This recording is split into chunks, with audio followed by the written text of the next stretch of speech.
Hello friend, या व्हिडिओमध्ये मी तुम्हाला सांगेन की तुमचे जो सीमे फाउंडेशन जे एक्झाम झाले होते डिसेंबर 2023मध्ये, तो याचे रिझल्ट कधी येणार.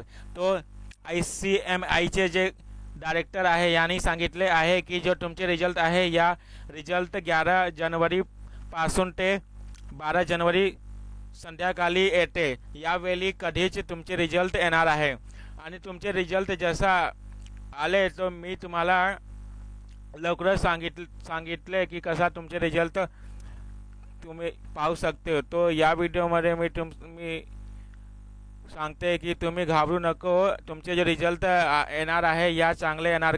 कशासाठी तुम्ही गेल्या वर्षीचे तुम्ही रिझल्ट पाहू शकतो. या रिझल्टमध्ये 80% स्टुडंट पास झाले होते आणि यावर्षी असं मला वाटते की यावर्षी पुन्हा 80% स्टुडंट पास होणार आहे. तो तुम्ही असा तुमचे काही डाऊट आहे तो तुम्ही कमेंट सेक्शनमध्ये तुम्ही लिहू शकते की तुमचे हे कळलं नाही. असं तुम्ही लवकरच 24 तासानंतर तुम्हाला मी रिप्लाय देतो. असा काही तुम्हाला प्रॉब्लेम होते तर तुमचे जो CMA फाउंडेशनचे जे एक्झाम झाले आहे डिसेंबर 2023मध्ये, तर याचे रिझल्ट जे आहे 11 जानेवारीपासून ते 12 जानेवारी संध्याकाळी यावेळीच कधीच तुमचे रिझल्ट येणार आहे. नक्कीच रिझल्ट येणार आहे.